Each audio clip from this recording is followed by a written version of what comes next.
एक मोटरसाइकिल सवार railway crossing के दौरान रेलवे के फाटक को देख ही नहीं पाता और वो सीधे जाके रेलवे फाटक से टकराता है और सीधे रेल की पटरियों पे गिर जाता है। वो इतनी बुरी तरह से घायल हो जाता है कि उससे खड़ा भी नहीं हो जा रहा था और सामने से ट्रेन आ रही थी।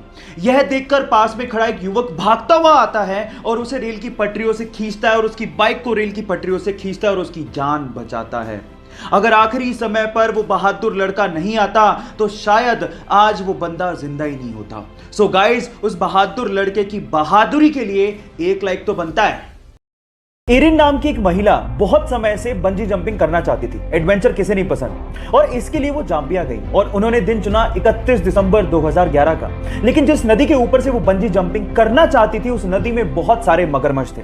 जैसे ही उन्होंने छलांग लगाई, उसके बाद वो हुआ जिसका उन्होंने सपने में भी अंदाजा नहीं लगाया था। वो जैसे ही कूदी, रस्सी टूट गई और वो सीधे उस नदी में जाके गिरी जहां पर बहुत सारे मगरमच्छ थे। नदी का बहाव बहुत तेज था, लेकिन उस बंदी ने हार नहीं मानी और जैसे तैसे करके पत्थरों से टकरा टकरा के वो किनारे तक पहुंची और अपनी जान बचाई। कभी कभी एडवेंचर हमारे लिए लेने के देने कर देते हैं, लेकिन इस महिला की जाबाजी के लिए एक लाइक तो बनता है।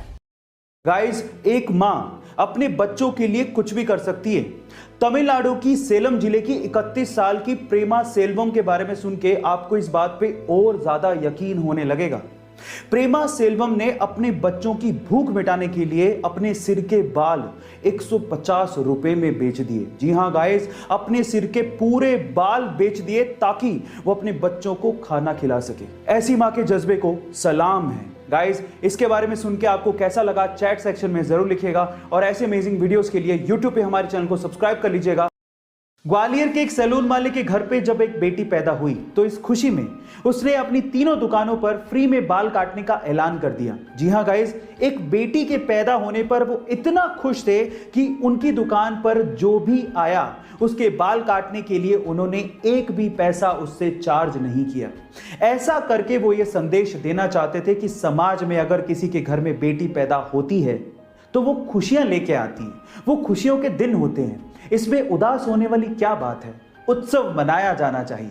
जी हां गाइस, उस ग्वालियर के सैलून मालिक की सोच को मैं दिल से सलाम करता हूं। ऐसी अमेजिंग वीडियोस के लिए यूट्यूब पे हमारे चैनल को सब्सक्राइब कर लीजिए। एक बार एक फौजी से एटीएम गार्ड ने पूछा कि भाई आप डेली आते हो और 100 रुपए निकालते हो, इससे बढ़िया आप जरूरत के हिसाब से एक साथ क्यों नहीं निकाल लेते? तो उसके बाद जो फौजी ने जवाब दिया ना, वो आप लोगों को सुनना चाहिए। फौजी ने कहा कि मेरे बैंक अकाउंट से मेरी वाइफ का मोबाइल लिंक्ड है।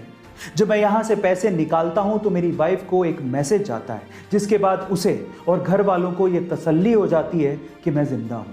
गाइस, फौजियों की भावनाओं को समझिए। वो सिर्फ हमारे लिए और देश की रक्षा करने के लिए ऐसी जगहों पर ऐसी कंडीशंस में रहते हैं। तो आज हमारे सब फौजी भाइयों के लिए एक सैल्यूट तो बनता है। गाइस, ऐसे अमेजिंग वीडियोस के लिए यूट्यूब पे हमारे चैनल को सब्सक्राइब कर लीजिए।